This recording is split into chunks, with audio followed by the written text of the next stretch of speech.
G'day everyone, my name is James, welcome back to my YouTube channel. Welcome if you're new. Today I will be discussing a bunch of different things. I'll be picture-in-picture live reacting. I've edited the video so I'm watching it real time down there. This is a week of journaling in my life right now. What is going on currently in my life right now is I'm putting together a workshop, Virtual Voyage 7 Upon a Star. I'll talk about that in a minute. But I say that because this is a really kind of accurate look at how much journaling I do. Art journaling, personal like documentation journaling in my Hobonichi 5 year, my planning and everything. This is what it looks like when I'm in the throes of putting together a workshop. It is not much. And even in this, I mentioned it on my Instagram live yesterday, I intentionally went out of my way to schedule a pocket of time. I think I did 40 minutes of it to do my garbage journaling. And then I did about 20 minutes of drawing. So I think I got about an hour of kind of, let's say, like creative, artistic kind of art journaling involved throughout the week that was just personal and, you know, I would say off camera, but it's on camera, obviously. But this is stuff I would usually do off camera, right? I'm just showing you for the week. So that was kind of like my personal, you know, thing for the week. And it's just not a lot compared to what I think most people assume, which is I'm doing it all day, every day, and just producing. There are definitely... I can't say I'm not doing that because I'm doing that for my workshop right now, but I keep those boundaries or the you know, the fence between personal and business really separate. And so this is the personal aspect that I'm showing you. The business stuff, if I filmed that for the week, we'd have 18 hours worth of content. It's a lot. And my focus is really there right now. So that means everything else that I do, like I didn't even get into my photo journal this week. I haven't touched any of my Disney journals this week, other than to like pull information out of them. I haven't touched, my stream of consciousness journal this whole week, and I really wanted to get into that. Really the only thing that, and I really wanted to do my photo journal as well. The only thing I've really done is my Hobo 5 year, because I do that every day when I'm being good. Sometimes I fall behind, but I'm being really good right now. And then I do my garbage journal, which you'll see just how much junk I had collected. And I think I've only collected that for the past couple of weeks. It was literally like a whole box full of junk, and I managed to get rid of it all. So that was great. And then yeah, my planner, my Hobonichi weeks. And most of that, I'm writing the same thing. Do your Virtual Voyage 7 work. Do your Virtual Voyage 7 work. Have you completed it? Do it tomorrow. And then I'm tracking my... I say I'm like tracking my health journey. It was never intentional. What I was doing is I was kind of rewarding myself. You know when people say like, oh, do you want a gold star? I actually did. But I figured instead of buying gold stars, I would draw them in because I have lots of beautiful art supplies and I could just draw them right. I did green because health green, very groundbreaking. And I decided that I would track my Zumba with green stars. And what happened was kind of instantly, I become really obsessive about things. I can become really obsessive about numbers. That's why I don't weigh myself very often. I can become really obsessive about like completing things, and like I can really negatively motivate myself too. So I've got to be careful of this stuff. I think this is pretty healthy motivation, this one though, this little obsession. When I started seeing the green stars pop up in my journal, I wanted to see everything covered in green stars. I didn't want there to be one missing. So then I'd get really stressed. Like Steve said, oh, I've got to do a thing on, you know, Thursday night. So how are you going to get to Zumba? And I was like, well, I will drive 30 minutes out of my way to drop you off so that I can go, because I have to do it, because then I'm going to have no star in my journal. Don't get me wrong. I really do love Zumba and I really do appreciate that I can go often, and I have to make the time. It's not like it's something that just naturally fits into my life, right? I do sacrifice a little bit, but I have a great, I love the gym that I go to that does it. I only do group fitness classes. I'm not in there pumping iron as if. I won't say never, but I can't see myself doing that. Steve does it. He looks nice. What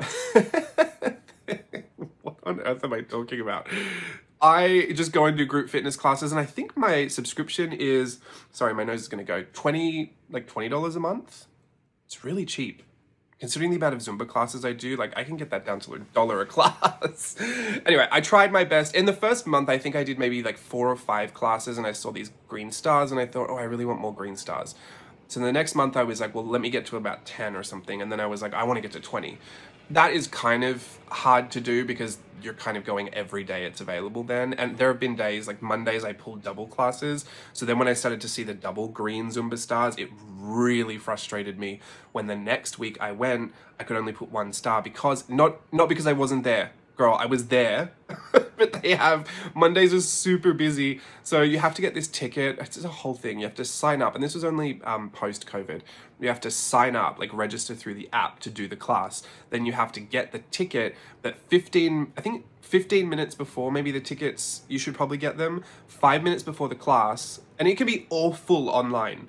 So like I get it the hour before the class starts, I get the ticket. Like as soon as it's open, and you should see us like on the Monday classes, 30 of those tickets will go instantly. There's only 40 spots. It's hilarious. I'm one of them, so like I can't judge, but we're all a little crazy over there. I get the ticket immediately. And then because I have to go and pick up Steve from work and drop him home, sometimes it like gets a little tricky to coordinate timing. So I got there, I think I got there 10 minutes before the class was about to start. And by the time I got through the door to get my ticket, it was 5 minutes before the class starts. And that means it's open at that point. Anyone can go to the little booth and get their ticket for the class. And so all the people that were waiting that didn't have a booking online got the tickets that opened up 5 minutes beforehand. So I lost even though I'm registered, and that was the first time I found out that happens. And I was not very happy, but luckily it was a double day anyway, so I just waited an hour for the second class and did that. But I was very, very angry that I was there and I didn't get to do my 2 green stars in my journal. All of this to say, tracking those stars has been very motivating for me. And yeah, now I love putting them in there. I got so into it with the green stars for Zumba that I actually wanted to track going for walks, because that's something that just kind of happened out of nowhere. I've realized that like my posture's been getting really bad sitting at a desk all day. I don't take proper lunch breaks or proper breaks between work. So I thought, well, if I go for walks, I can't walk and work. Like, it's not going to happen. I did see a girl on TikTok yesterday who does her standing desk, and she has like a walking platform underneath. It looked insane, and she said she did like 25,000 steps on her first day. I'm questioning how much work she got done. But I know women can multitask really well, so she probably did a good job. I could never. But yeah, so then I was going on walks because I thought, well, this would be good for me. And then I really got into it. I could just kind of walk around the neighborhood, walk around the park. I'm a real big like people watcher as well, so I just love to walk around the park and see what people do during the day. An odd amount of people go to the park just to sit under the trees and just like picnic and sleep. I didn't realize, I don't think people did that anymore, but that park, there's just like just families will go to the park just in the middle of the day and just sleep on the ground, and kids running amok. It's actually really fun. So I really love to watch that. And I blast music in my ears. You know how I say I don't listen to music? Sometimes I watch my YouTube videos and just have them playing in my ears. But then I did make a playlist on Steve's Spotify that's called James's Songs. And it is, I mean, gay disco. Like, it could be the only way I describe it. Donna Summer, Kylie Minogue, Janet Jackson. I mean, I'm in a trance when I'm walking around that thing. And sometimes I try to walk to the beat as well. And it's some of those songs like Donna Summer, I Feel Love, like it's way too fast to walk to it, but I really do try to walk to it. I think I look like the bionic woman running around that stupid park. There's geese there and everything. There's lots of wildlife. So it's kind of nice to be out in nature. I'm halfway through this video already. I have said nothing of interest. All right. Sorry, I'm just here to gab with you. You know what I'm like. I do want to talk about 2 things today. I've got 2 post-it notes. One is Virtual Voyage 7 Upon a Star. This is going to be info, so just sorry about that. Watch the screen if this is boring to you. Virtual Voyage 7 is a 4-day workshop. It's called Upon a Star. We're doing 3 ports of inspiration: Pinocchio, Peter Pan, and Princess and the Frog. You know, I love alliteration. I didn't realize until I wrote this that they all started with P. And I've written these list of things out a million times, so don't ask me how I missed it. It should have been, I should have done something with that. Anyway, it's August 17th through to the 20th, so 17, 18, 19, 20, 4 days, and we do the lives, so we have a live every day, the Wednesday, Thursday, Friday, and Saturday. Wednesday, Thursday, Friday are live on the Lido Deck streams, which are a little bit more laid back. We do fun lessons together, it's live, we get to chat and interact, and those will be themed to those 3 little ports of inspiration. And then on the Saturday we'll do our theme night live, which is where we get dressed up, we have games and prizes, and we still do our lessons, but it's like a big dress up party. And the theme for that is Disney All Stars, which just means any kind of Disney character you want. So just a little bit of information if you're going to participate that way. We have a lot of you that dress up. Sorry, pardon me, my breakfast is repeating on me. These happen at 7 p.m. California time, Pacific, I think, Pacific Standard Time. So just a note on that, whatever that translates to you in your time zone. And the return student coupon, please don't forget that if you've ever been a student on JLB Creative Teachable, you will already be registered to receive emails. If you've opted out of receiving them, you might want to opt back in just to get your return student coupon. Obviously, it's just a nice thank you for returning for another workshop with us. Absolutely no pressure to join. These workshops are something that I've loved to do. I mean, we're on number 7 now, so I can safely say that I think I'm really into it, that we've been having a good time. Live is better, I always say that, but there's always replays available as well, just in case you can't join us. This is the first time we've done a 4-day one, so this is the smallest one we've done and the most compact one we've done. We've done 4-week versions, 2-week versions, 3-week versions, and now this is a 4-day version. So this is gonna be new for us, and I'm very, very excited and filled with lots of anticipation to see what's gonna happen. Excuse me, my nose is gonna go. Same thing every week. Allergies, chatting away, just going crazy in this room. Anyway, so that's great. And I'm currently working up to my neck in content, trying to get that all sorted, because I've got a lot of things happening as well, kind of at the same time. Bento box is one of those things, and this is something that has nothing to do with the workshop. It has everything to do with the last workshop we did, Tokyo A Go-Go Virtual Voyage number 6. So, by the way, these are art journaling workshops, just in case you're coming here today out of nowhere. The Virtual Voyage 6 bento box is all kind of like ready to be packed up and shipped out. So that's what I'm going to be working on today after I get this video out to you. And I'm really excited for that. There are a limited number, they're very limited edition. Some things I may purchase for the shop in the future, but for now, I'm probably just going to keep it to this. And I'm just letting you know that that will most likely, well, first of all, I'm going to email all the Virtual Voyage 6 students first to let them know that there are two time zones that I'll be listing them in, so that you'll have a chance if you're on the other side of the world. I'm already assuming international shipping is going to be really, really expensive, so let me just put that out there. And the boxes themselves, having so many components and being very limited quantity, will also be expensive. I'm only saying this because if you're planning to do the workshop and get a bento box, you might want to stash away some of your yenis today. Probably a bit late to save, but just in any case, these things are all kind of happening at the same time. Registration for Virtual Voyage 7 is going to happen on the 10th of August, so a week before we start. And yeah, I didn't want to run all of these things so close together, but it's just inevitable with the timing. So that is something to look out for if you're in Virtual Voyage 6. Once all of that has happened and those emails have gone out and they've been listed for those 2 time zones, I will then make a public announcement about what's available afterwards. So that's how that's going to work. Hopefully that made sense. And, excuse me again for my nose. Does anyone know that video, the Celine Dion compilation? Saline for my nose. I've got a whole bunch of YouTube, and they're not even recommendations, but for some reason I wrote these down and I was like, I've never shared these before and I think I want to share them today.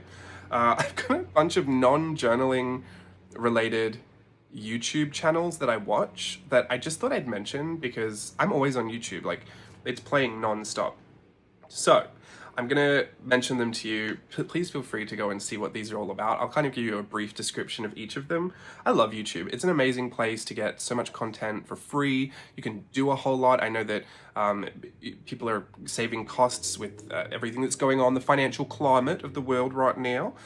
So if you are looking for fun, entertaining content that's free, if you already have the internet, if you're already watching this, I'm assuming you'll have access to YouTube on another day as well. These are all great channels that I love to watch to be entertained all day long and to learn things as well. So that's always nice. From the Mind of Christine McConnell is right up there. I actually subscribe to her Patreon as well. She is brilliant. Now, I'm not an ooky kooky spooky gal, but if you like anything even remotely related to Halloween, she is like the most creative person I've ever seen in the entire planet. She can do anything. Like she can sew, she can cook, she can paint, she can do like, I was gonna say hardware. What's the thing, like woodworking, construction, building. And at the moment she's renovating the interior of the house that they just bought, which is some like big Victorian like mansion thing. It's insane. So From the Mind of Christine McConnell, she actually used to have a show on Netflix or something, I think. I'm really bad with all the behind the scenes info and all these people, but that is a channel to watch if you just love creativity. It's all kind of like, it's kind of like if not even Martha Stewart, I don't even know, it's like Vincent Price meets Martha Stewart, really. She's incredible. And very beautiful and just super talented. So love that from the mind of Christine McConnell. I'm going to say the next one. If you know, you know. If you don't go into this space. This keeps most of my time occupied, but I watch the Gorals. Please do not go down that rabbit hole if you're not already. And if you are, that's what I watch, and it's what I've been keeping from everybody for years because I think it makes me a bad person that I watch it. But I am literally... I mean, this has been years now. I'm so many years deep into the lore of the Gorals. That's it. That's what I watch 24/7. I can't believe I'm admitting it. I told myself I would never admit to that, but I'm telling you today. I'm doing a truthful thing like in Pinocchio. I learned that you have to be, what is it? You have to be brave, truthful, and unselfish. And then you're a real boy. So I am. Lo-fi Disneyland music, that just is really chill for me to put on the background. I also put an ABBA playlist in the background as well. I know I could put them on through Spotify, but sometimes I like little music videos playing. Imamu Room, IMAMU Room, like the room that I'm in, does bento boxes, or like she cooks. She's Japanese. I can't tell if she lives in Canada and is Japanese, or I don't know, something's going on there, but I just love it. I love watching the cooking. I just love it. I don't know why I'm so obsessed with it. I never cook any of this stuff, but she's really, really fun to watch. Super sweet. Then the Victoria and Albert Museum, I just find most of those videos fascinating. I don't even really care about half the things that I'm watching, but I just think they do such a good job, like diving into it, being really interesting.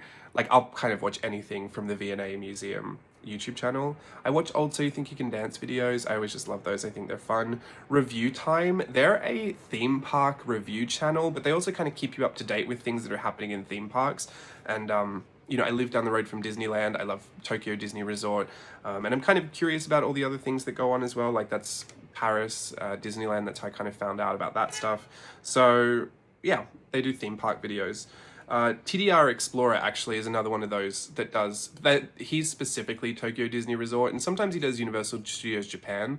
I more follow him on Instagram than on YouTube, but sometimes I'll watch his YouTube stuff and his blog. I usually look at his blog because he'll document like all the new merchandise that comes out to the parks, and yeah, but he's specifically kind of Tokyo Disney Resort. So that's TDR Explorer. Speaking of Japan, there's another thing I watch. It's a show. There's a bunch of different places that upload them, but you can search Begin Japanology, and those are all kinds of like, it'll focus on one topic, like ramen, and it'll give you like a 30-40 minute episode on just ramen in Japan. And there are so many.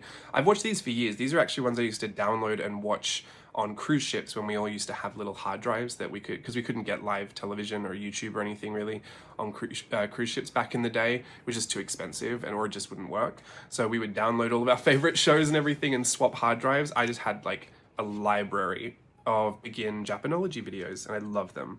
Another one that's in Japan, these are actually both in Japan. I used to watch this a lot, Kawaii Arcade Masters. They just go to, they're a family. I think that they're based in a military base in Japan and they go around and do like arcades. I don't know why, sometimes I just find it like lulled me to sleep to see all those colors and just watch the play of it. I know people watch gameplay on YouTube and Twitch and stuff like that. I guess this is my version of that.